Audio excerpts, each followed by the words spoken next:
Who's ready to hear a story? Emily, by Anonymous. Emily's a brave girl. She can fend for herself and doesn't need to be a damsel in distress. She's funny, smart, bubbly, and cheerful. Her smile lit up a room. She is beautiful. As if that even mattered. No matter what she looked like, I would always love her. I love Emily, if you haven't noticed yet. What's not to love about her? She's pretty, smart, and cheerful.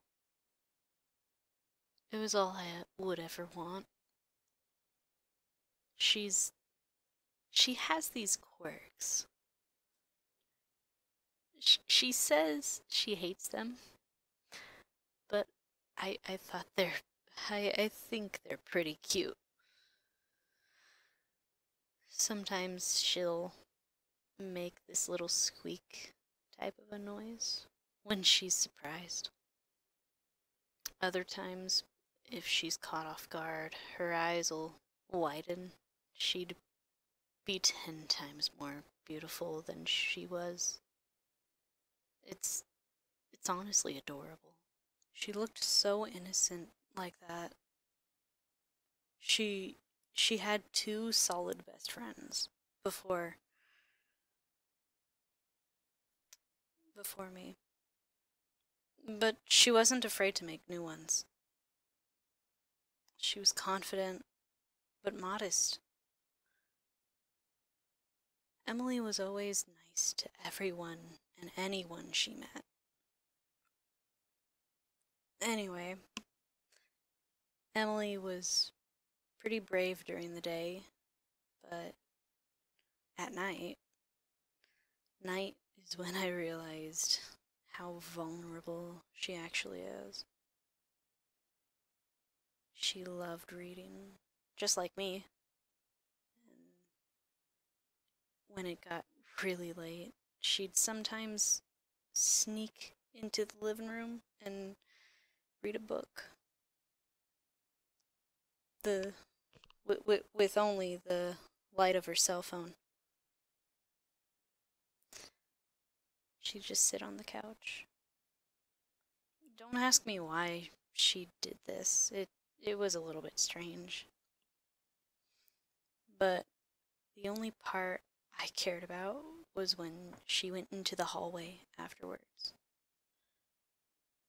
She'd go into the hallway and it'd be pitch black.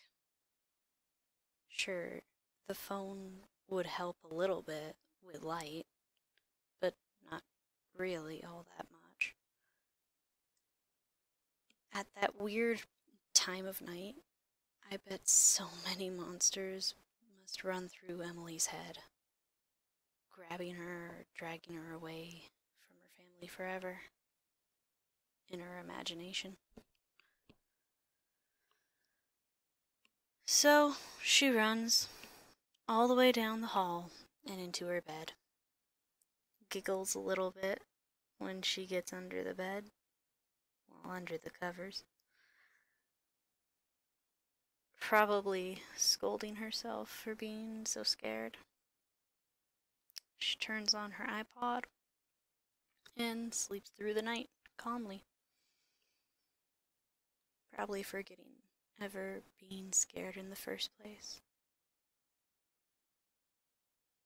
While Emily sleeps peacefully, I stay awake.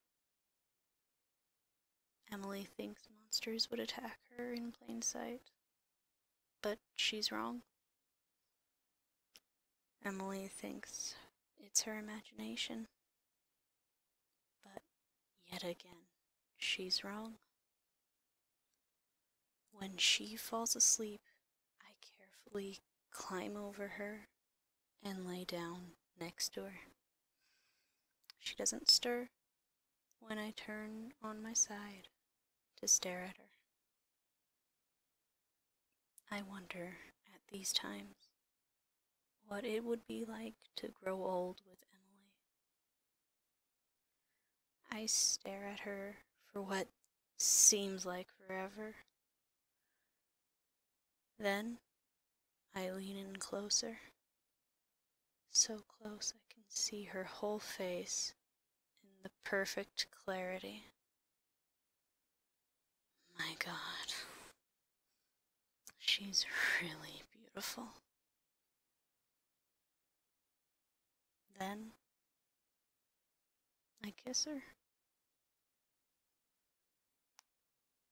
She doesn't wake up. She doesn't jump away. All she does is lay limp, eyes closed. I close my eyes, feeling her lips, very warm, warm lips on mine. For a fleeting moment, I almost feel, well, alive. But it's only for a moment. I'll never know what it is to sit with Emily in the summer, holding her soft hands. Her soft, warm hands. Her scent lingers on my fingertips, but only for brief seconds. It never lasts long enough. It never will. I get out of her bed, readjust her covers. I look down at her. She's so beautiful. I will always love Emily, even when she jumps away from my shadow, even when she pretends not to see me day in and day out, even when she lies about dreaming about me, even when she opens her eyes to see me, and even when she screams.